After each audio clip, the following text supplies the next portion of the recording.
Cerita kali ini tentang diari gelap si siswi favorit yang di dalamnya terdapat kisah pelecehan yang tersembunyi.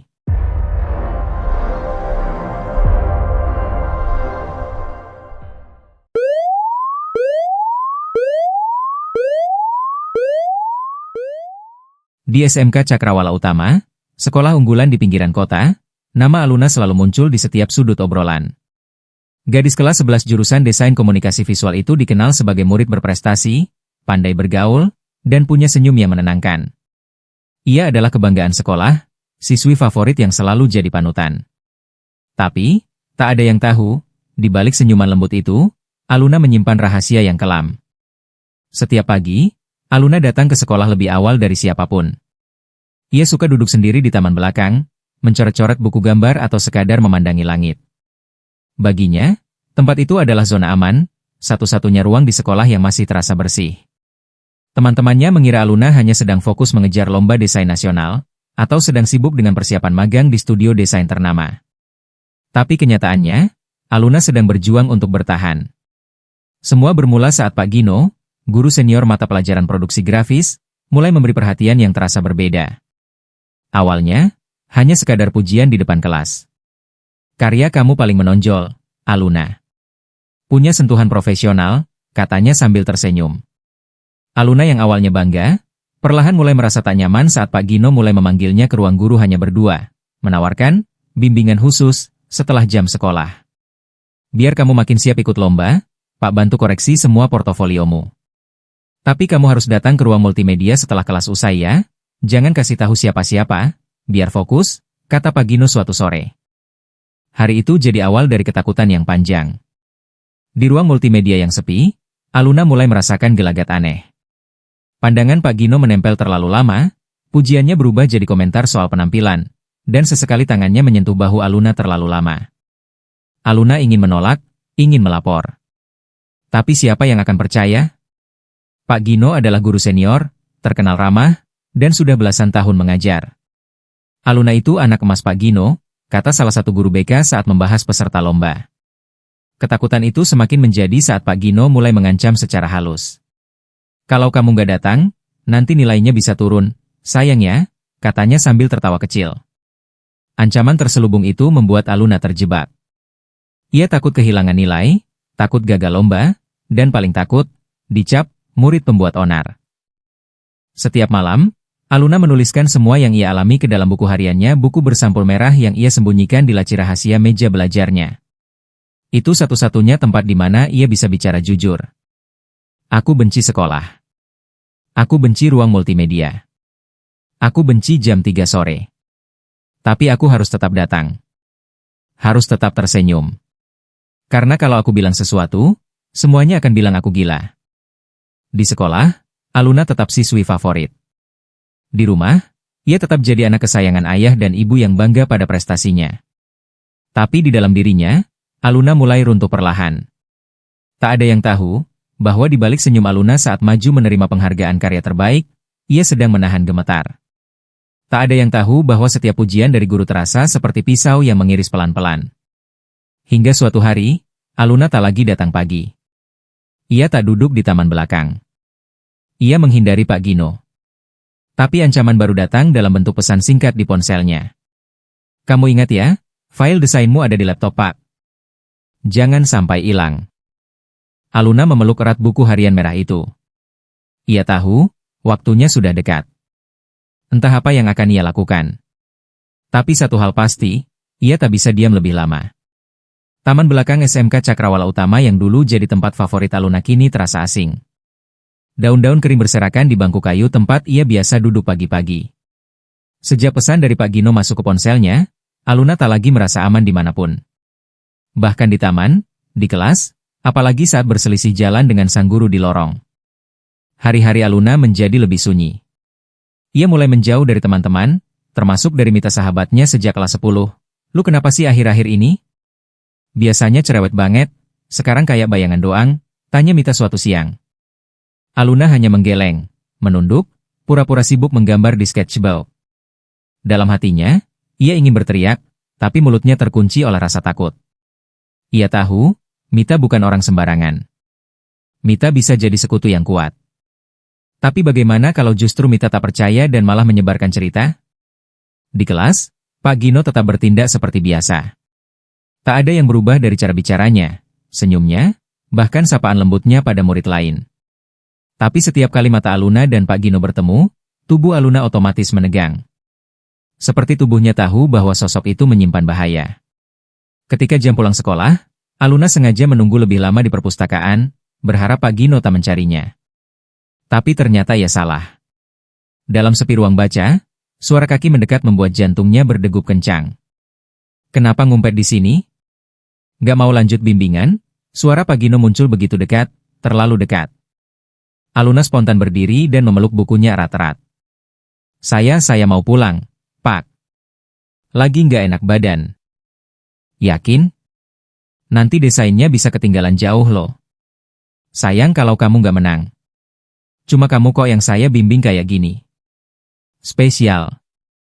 Aluna hanya menunduk dan cepat-cepat pergi, tangannya gemetar saat membuka pintu perpustakaan. Malam itu, di kamar, Aluna menulis panjang di buku hariannya. Aku benci semuanya. Bahkan cahaya lampu kelas sekarang bikin aku pusing. Aku ingin cerita. Tapi aku nggak tahu harus ke siapa. Mita mungkin? Tapi aku takut. Aku cuma siswi. Dia guru. Semua pasti bakal bilang aku bohong. Atau lebay. Aku harus kuat. Harus lebih pintar dari dia. Harus cari cara keluar dari neraka ini. Beberapa hari kemudian, Mita kembali mendekati Aluna dengan tatapan curiga. Aku nggak tahu lu kenapa, tapi dari cara lu lihat Pak Gino, cara lu ngumpet tiap kali dia nyariin, itu nggak biasa. Lu bisa cerita? Nah. Gue nggak bakal ngomong ke siapa-siapa. Kalimat itu membuat Aluna terdiam. Dadanya sesak. Tapi ia tetap belum sanggup bicara. Ia hanya memeluk Mita dengan erat, tanpa sepatah kata pun. Malamnya, Aluna memberanikan diri untuk membuat folder baru di Google Drive, lalu ia mulai menyalin isi buku hariannya. Ia juga menyisipkan beberapa hasil percakapan singkat dengan Pak Gino, potongan chat yang sudah ia screenshot diam-diam, cukup samar, tapi bisa jadi jejak. Ia menamai folder itu, jika sesuatu terjadi padaku. Di sisi lain, Pak Gino mulai sadar Aluna menjauh. Ia mulai mengubah taktik, tidak lagi memaksa secara terang-terangan, tapi mulai menyudutkan Aluna secara halus di kelas. Desain Aluna minggu ini menurunnya. Mungkin karena nggak serius bimbingan akhir-akhir ini? Seluruh kelas menoleh ke arah Aluna. Ia merasa ditelanjangi di depan teman-temannya. Tapi tak ada yang tahu maksud tersembunyi dari kalimat itu. Kecuali Mita. Sorot mata Mita ke arah Pak Gino kini berubah tajam. Di luar sekolah, Mita mulai menyelidiki. Ia mencoba mencari tahu latar belakang Pak Gino, membuka-buka forum alumni, bahkan diam-diam bertanya ke kakak kelas yang pernah diajar Pak Gino. Salah satu alumni akhirnya membalas pesan Mita dengan satu kalimat mencengangkan. Kalau kamu merasa aneh sama Pak Gino, kamu nggak sendiri. Dulu aku juga gitu. Tapi waktu aku cerita, malah aku yang dimutasi ke sekolah lain. Aluna tak tahu bahwa perjuangannya tak lagi sendirian. Mita, yang awalnya hanya curiga, kini mulai bergerak dalam diam. Perlahan, kebenaran akan ditarik ke permukaan. Tapi jalan menuju sana masih panjang dan berbahaya. Hari Senin itu, Aluna kembali datang lebih pagi ke sekolah. Tapi bukan untuk sarapan di taman atau mengerjakan tugas. Pagi itu, ia menunggu seseorang, Mita. Mita datang 5 menit kemudian dengan raut wajah serius. Tanpa banyak bicara, ia menyeret Aluna ke sudut belakang kantin yang masih kosong. Di sana, Mita membuka ponsel dan menunjukkan sebuah pesan tangkapan layar dari alumni SMK Cakrawala Utama. Dulu aku juga pernah jadi murid favorit Pak Gino. Awalnya dia cuma bantu lomba, tapi lama-lama dia mulai pegang tanganku, ngasih hadiah aneh, minta ketemuan di luar. Waktu aku cerita, aku malah disudutkan. Sekolah suruh aku pindah. Hati-hati. Aluna menelan ludah. Tangannya gemetar, tapi kali ini bukan karena takut, karena ada yang pernah mengalami hal serupa. Ia bukan satu-satunya. Aku udah ngomong juga sama kakak kelasku yang di jurusan desain, dia bilang sempat dengar desas-desus tapi semua diam karena Pak Gino dilindungi kepala sekolah, ujar Mita, matanya tajam. Aluna terdiam cukup lama sebelum akhirnya membuka tas dan mengeluarkan flash disk. Ini, semua isi diari aku, chat, tangkapan layar, rekaman suaraku sendiri waktu habis kejadian. Aku nggak tahu harus ngapain, MIT. Mita menatap flash disk itu sejenak sebelum menggenggamnya kuat. Sekarang kita tahu ini bukan cuma tentang kamu. Ini bisa tentang puluhan siswi lain. Kita harus cari jalan buat buktiin. Tapi jangan langsung ke sekolah dulu. Kita cari cara yang lebih besar. Malamnya, Mita menghubungi seorang aktivis perempuan yang ia temukan di Instagram, yang sering mengangkat kasus kekerasan seksual di sekolah. Ia kirimkan pesan singkat dan menjelaskan situasi mereka. Tak butuh waktu lama, aktivis bernama Kak Dira itu membalas. Kamu berani. Tapi kita harus hati-hati. Bisa nggak kamu dan Aluna temui aku di luar jam sekolah? Aku kenal beberapa jurnalis dan pengacara. Jangan dulu viralkan apapun, pastikan bukti kalian cukup dan aman. Selasa sore, Aluna dan Mita akhirnya bertemu dengan Kak Dira di sebuah kafe kecil di daerah Cikini. Suasana tegang menyelimuti pertemuan itu. Tapi kehadiran Kak Dira membawa rasa aman yang belum pernah Aluna rasakan selama ini. Setelah mendengar semua cerita, Kak Dira mengangguk pelan. Kalian punya dua pilihan. Laporkan ke Komnas Perempuan atau bawa ke media dulu. Tapi masing-masing punya risiko.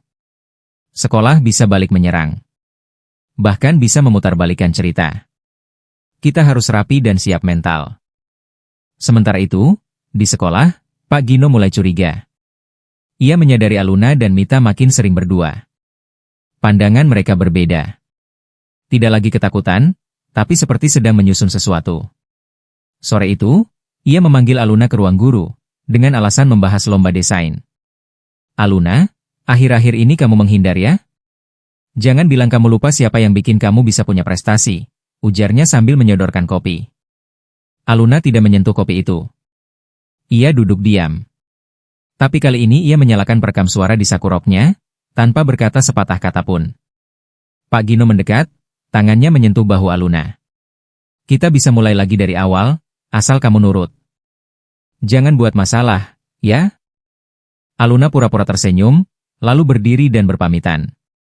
Begitu keluar dari ruang guru, ia langsung masuk toilet dan memeriksa perekam. Satu kalimat itu cukup menjadi bukti tekanan dan pelecehan yang halus dan sangat manipulatif. Malamnya, mereka mengirimkan rekaman itu ke Kak Dira. Tak lama kemudian, jaringan jurnalis yang dikenal Kak Dira langsung tertarik. Mereka ingin mengangkat cerita Aluna dengan identitas disamarkan, demi membuka mata publik tentang praktik predator di dunia pendidikan. Di sekolah, gosip mulai beredar. Ada kabar bahwa Aluna sedang dekat dengan wartawan. Pak Gino pun mulai gelisah. Ia menghadap kepala sekolah dan menyampaikan bahwa ada murid yang berusaha mencemarkan nama baik guru. Namun, kepala sekolah terlihat khawatir. Bukan cuma kamu yang disebut, Gin. Aku juga bisa kena. Kamu pastikan gak ada bukti kuat yang bisa nyeret kita, ya? Pak Gino terdiam. Matanya mulai menyiratkan ketakutan. Di sisi lain, Aluna dan Mita mulai menyusun laporan ke Komnas Perempuan, dibantu pengacara dari jaringan Kak Dira. Mereka tahu jalan ini panjang, penuh risiko. Tapi sekarang, mereka tak sendiri. Malam itu, Aluna menulis lagi di diarinya. Untuk semua anak perempuan yang takut bicara, aku paham rasa itu. Tapi diam tak lagi membuat kita aman. Ini bukan lagi soal aku. Ini soal kita semua. Aku siap berdiri meski lututku gemetar. Hari Kamis pagi, halaman depan sekolah mendadak ramai. Bukan karena upacara atau lomba. Tapi karena sebuah mobil hitam berhenti di depan gerbang SMK Cakrawala Utama. Dari dalamnya, keluar dua jurnalis perempuan dan satu videografer. Mereka datang bukan untuk meliput prestasi, tapi kebenaran yang lama dikubur. Pak Gino menegang saat melihat mereka. Ia langsung masuk ke ruang kepala sekolah. Di sana, Pak Darlan, sang kepala sekolah, juga sudah menerima kabar bahwa akan ada laporan investigatif yang menyinggung nama-nama dari dalam institusi mereka. Ini bisa bikin kita hancur, Gin, bisik Pak Darlan. Tapi kalau kamu yakin mereka nggak punya bukti kuat, kita bisa lawan. Namun, wajah Pak Gino tampak pucat. Ia tak bisa menjawab. Di sisi lain sekolah, Aluna dan Mita sedang duduk di ruang OSIS. Mereka telah diberitahu bahwa wawancara mereka akan tayang minggu depan, dengan wajah disamarkan dan nama diubah. Tapi tekanan sudah mulai terasa. Teman-teman mulai menjauh. Grup WhatsApp kelas mendadak sunyi atau hanya berisi sindiran terselubung. Siswi pintar kok nyari perhatian ya? Emang gak bersyukur udah dibantu Pak Gino? Biasa, anak cantik baperan. Mita menatap layar ponselnya sambil mengelus bahu Aluna. Semua ini bukan salah kamu, ya? Nah. Mereka cuma belum ngerti. Tapi nanti mereka akan tahu. Sore itu, orang tua Aluna dipanggil ke sekolah. Pak Darlan memulai pembicaraan dengan nada manis, tapi syarat tekanan.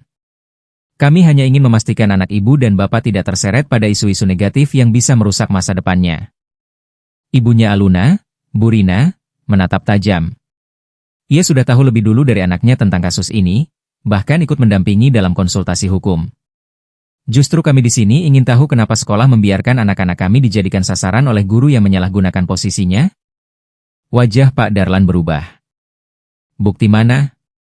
Jangan menuduh tanpa dasar. Sekolah bisa menuntut balik atas pencemaran nama baik. Tuntut saja. Kita lihat siapa yang akan menang, ucap Bu Rina tenang.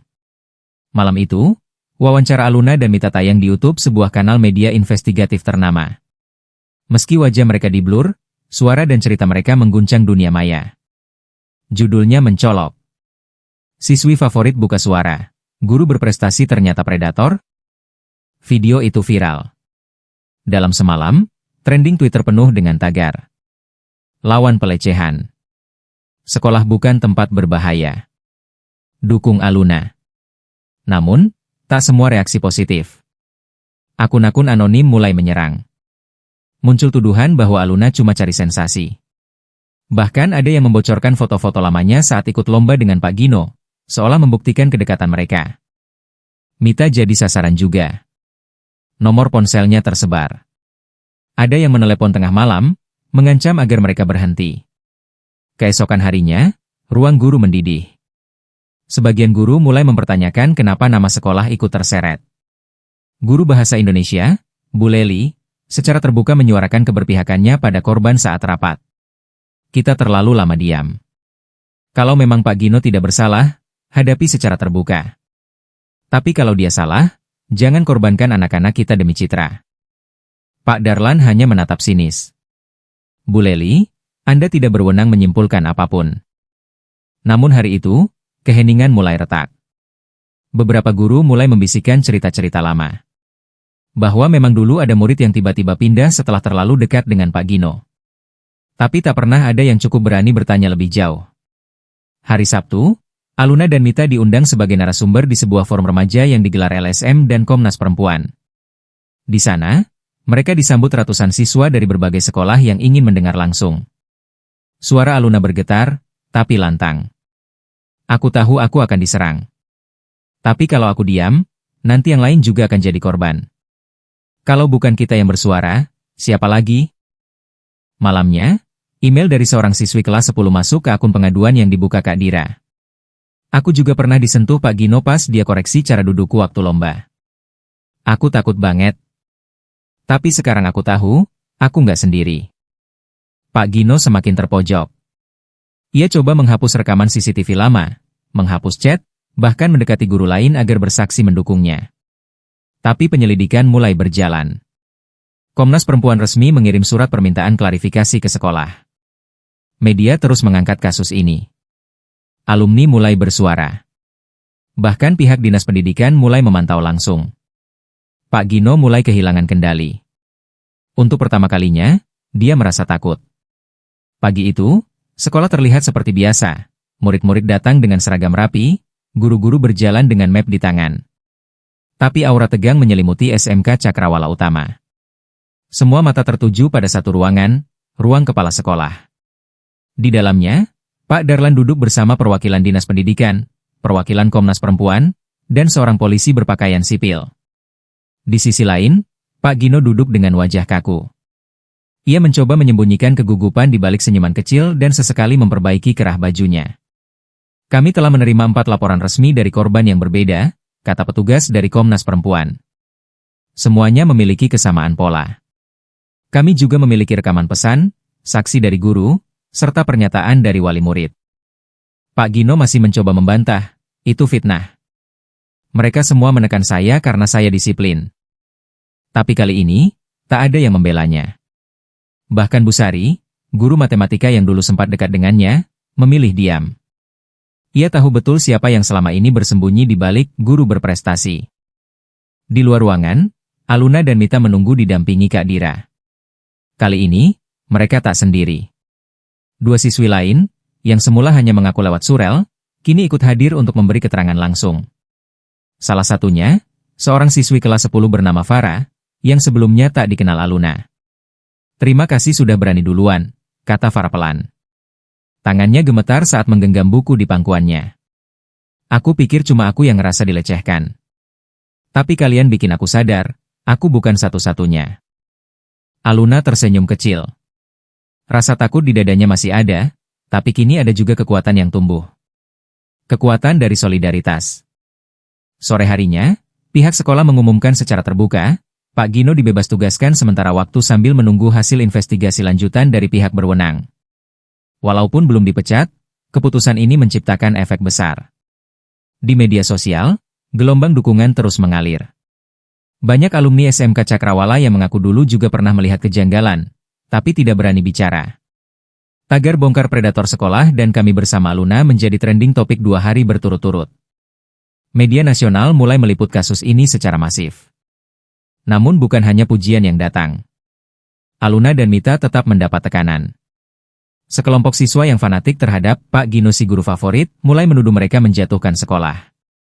Bahkan sempat beredar meme mengejek mereka, menyebut mereka siswi manja yang tak tahan didisiplinkan. Tapi kali ini, sekolah tidak tinggal diam. Kepala sekolah mengeluarkan peringatan keras, segala bentuk perundungan terhadap korban akan ditindak. Beberapa hari kemudian, Aluna dipanggil ke ruang guru. Tapi bukan untuk dimarahi. Kali ini, Bu Leli memanggilnya untuk menyampaikan kabar baik. Dinas Pendidikan memutuskan akan mengadakan pelatihan bagi semua guru di wilayah ini soal pelecehan seksual dan batasan profesional guru murid. Ini semua karena keberanian kalian. Aluna terdiam. Ada rasa lega, tapi juga haru. Perjuangan mereka bukan hanya untuk dirinya, tapi telah membuka jalan bagi banyak anak perempuan dan laki-laki lain agar sekolah menjadi tempat yang aman. Minggu terakhir sebelum ujian akhir, Kak Dira mengajak Aluna, Mita, Farah, dan beberapa korban lainnya untuk menghadiri Forum Pendidikan Nasional di Jakarta. Mereka diminta membagikan pengalaman mereka sebagai bagian dari kampanye nasional perlindungan anak di lingkungan sekolah. Aluna berdiri di depan ruangan besar, di hadapan ratusan guru, pejabat, aktivis, dan wartawan. Kali ini tanpa topeng, tanpa samaran. "Saya bukan korban. Saya penyintas," katanya dengan suara tegas.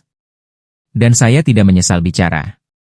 Karena diam itu artinya membiarkan pelaku merasa aman. Saya tidak mau ada lagi Aluna lain yang harus menjalani tahun-tahun sekolah dengan trauma." Beberapa minggu kemudian, Pak Gino resmi diberhentikan sebagai guru. Kasusnya masuk ke pengadilan negeri, dan dia didakwa berdasarkan Undang-Undang Perlindungan Anak dan Kekerasan Seksual terhadap Siswa. Aluna dan teman-temannya tak menghadiri persidangan. Mereka memilih menutup halaman itu, melanjutkan hidup mereka. Tapi apa yang mereka mulai tak berhenti di sana. Mereka membuat gerakan bernama Teman Bicara, ruang aman bagi para pelajar di seluruh Indonesia untuk melapor, berdiskusi, dan mencari bantuan jika mengalami pelecehan.